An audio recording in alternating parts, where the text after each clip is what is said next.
महाराष्ट्रात शेतकऱ्यांसाठी राबवण्यात येणाऱ्या विविध योजनांमध्ये अडथळे निर्माण करणाऱ्यांवर सरकार आता कठोर भूमिका घेणार असल्याचे स्पष्ट संकेत मिळत आहेत.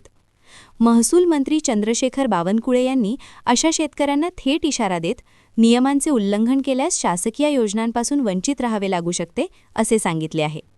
राज्यात सध्या मुख्यमंत्री बळीराजा पांदण रस्ते योजना प्रभावीपणे राबवली जात आहे. या योजनेअंतर्गत प्रत्येक रस्त्याची मोजणी, त्याला क्रमांक देणे आणि त्यानंतर बांधकाम करणे अशी प्रक्रिया सुरू आहे. तसेच रस्त्यांच्या सीमारेषांवर झाडे लावून अतिक्रमण रोखण्याचा प्रयत्न केला जात आहे. मात्र अनेक ठिकाणी शासकीय पांदण रस्त्यांवरच काही शेतकऱ्यांनी अतिक्रमण केल्याचे समोर आले आहे. या पार्श्वभूमीवर बावनकुळे यांनी स्पष्ट इशारा देत सांगितले की शासकीय रस्त्यावर अतिक्रमण केल्यास संबंधित शेतकऱ्यांचे फार्मर आयडी बंद करण्यात येतील आणि त्यांना सरकारी योजनांचा लाभ मिळणार नाही. त्यांनी शेतकऱ्यांना आवाहन करत सांगितले की ही योजना शेतकऱ्यांच्या हितासाठीच आहे. मागील भागातील शेतकऱ्यांना रस्ता उपलब्ध व्हावा यासाठी अतिक्रमण टाळणे आवश्यक आहे असे नमूद केले.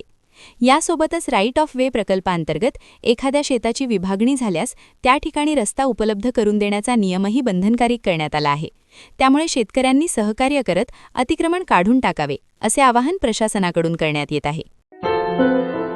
क्या हुआ बहू? माँ, पाइल्स की बहुत तकलीफ हो रही है. तो तुम गुदरोग सर्जन के पास क्यों नहीं गई? देखो, जैसे हार्ट के लिए हार्ट स्पेशलिस्ट, ब्रेन के लिए ब्रेन स्पेशलिस्ट, तो पाइल्स के लिए पाइल्स स्पेशलिस्ट क्यों नहीं? स्त्री हो या पुरुष, टॉयलेट में तकलीफ केवल पाइल्स ही नहीं और भी कई प्रकार के गुदरोग तथा कैंसर भी हो सकता है. इसीलिए इसकी प्रत्यक्ष जांच जरूरी है. ठीक है माँ, पर जांच के लिए हम जाएंगे कहाँ? वही काले आयुर्वेदिक पाइल्स हॉस्पिटल में. लेकिन माँ, प्रेगनेंसी में पाइल्स की दवाइयाँ? प्रेगनेंसी में आयुर्वेदिक दवाइयाँ सुरक्षित होती है. जनहित में जारी. काले आयुर्वेदिक पाइल्स हॉस्पिटल, औषधि चिकित्सा तथा सर्जरी ट्रीटमेंट उपलब्ध. हमारा पता उमरेड रोड, दिघौरी बस स्टॉप के पास, नागपुर. अधिक जानकारी के लिए वेबसाइट पर जाएं kalepileshospital.com.